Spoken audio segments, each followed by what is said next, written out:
Somebody just text me. Man, my phone never rings. Now I'm doing it. People texting me. Okay, let's go. All right. The barbershop quartet. So he got this guy Ford, his other engineer Ford, who got hooked up with Ford on Facebook. Remember, he recorded that stuff. Yeah. Ford Britain record. I said, Ford, I just want to do this, man. I know nobody ain't doing this in hip hop. I want to do a barbershop quartet melodies behind our raps. So he did it, and so that's how Dysfunctional came about. Show Tight Night was produced by Cho. Here's a little rap trivia. My Nothing song is like an extension of Show Tight Night.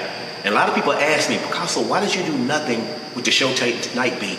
Because I felt like Cho is probably one of the dopest human beings that I've ever worked with. And I mean this. Cho is a prodigy, an icon, an unsung icon. He's a genius. And I'm not just saying that. I know people ride Kanye and people ride all Dr. Dre and all that, but Cho is my Dr. Dre and my Kanye. And I love him. And you know, so I wanted the world to hear Cho. Because I feel like when we was doing that show and around enough, we didn't put him out there enough. So I said, maybe I could do something on one of his beats to give him new energy. So I said, I could have did Nothing over another beat, but I intentionally did it over that to pay homage to Cho. That's really why I did it. It's because I wanted people to hear how dope he is. But that beat was actually done like 27 years ago. And I put it out, a year or two ago, maybe? So that's why I did Nothing over Cho, because I was like, the world got to hear this cat. I know Cho don't produce no more, but he's too dope to not be heard. That's how I look at my friends. Oh, that's Cho. Damn. That's Goo Goo. Damn. That's how I am. Cho's the genius, man. I promise to God. He's one of the first guys I looked at like, damn, who made this guy? So that's why I did Show Tight Night beat and redid it for the I'm getting nothing for birthday. That came from an old Shirley Temple song. Remember that? Mm-hmm. I ain't getting nothing. I was always a fan of doing a little quirky, silly shit like that. Yeah, as a matter of fact, I hope that thought we're going to get into, that's going to bring us to our next segment. Yeah. You do have a style all your own. There is nobody here in the Metroplex, I don't give a flying fuck what anybody says. I'm not editing anything out here. This is my shit. So if I want to say shit, I'm going to say anyway.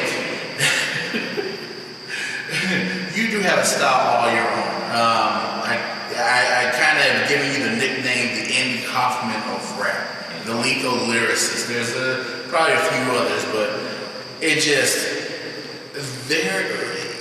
I'm gonna shut the fuck up, man. I'm not asking. I'm so I can know what to say. Okay, for someone who, like we were talking about, someone who's born in the hood, but you are into some very eclectic things. Yeah. I mean, your style is abstract.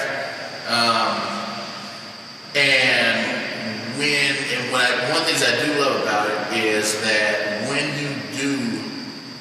you're working on a track that you got from someone, and you'll get it, and you'll go through and everything, but then you'll start also adding stuff on top of it, not insulting the producer. Let's get that straight. Yeah. Not insulting the producer, but just actually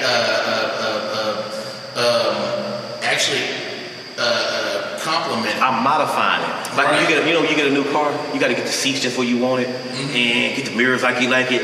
Yeah. You first get the seat beats all straight. That's what I'm doing when I do that to a track. So it's no offense to no producer. I just know what I like to get the best out of me. I like the track dope, but to help the portion of my brain, whatever portion of the brain I think with, it has to be done abstract. I got to hear these different sounds, these different pitch modulations. I love pitches. Like, I call it brain funking.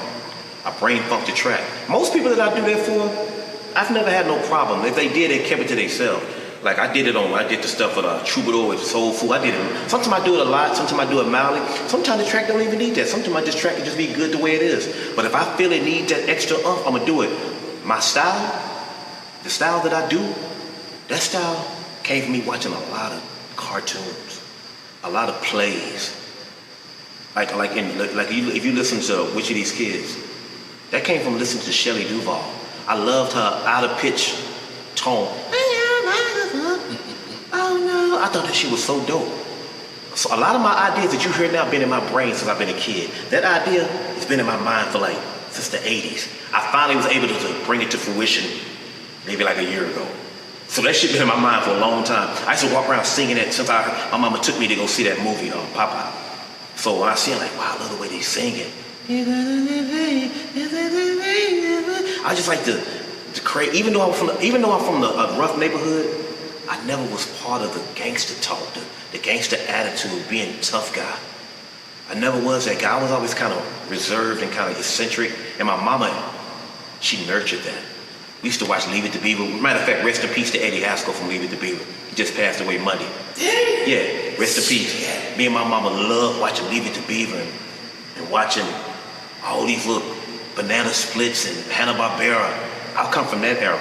I'm just implementing stuff that I learned. Sesame Street, Electric Company, Zoom, Villa Glady, Giggle Snort Hotel. I'm cut for that kind of fabric. I realized at a young age, I'm from the hood, but I'm not no gangster. I'm not a tough guy. My mama, I was real sheltered, you know what I'm saying? My mama had me reading the Quran and let me learn and read and Ezra Jacques Keats and reading at a young age. I've never been not that I'm better. I'm not better than nobody. I'm just not no tough guy. So I always wanted to be around a lot of gangster and tough guys, being the different guy. I love that. I love to be around killers, and I done been around killers, murderers, robbers, thieves, you name it. And I'm just being me. Man, I love that. I think that's what makes you gangster.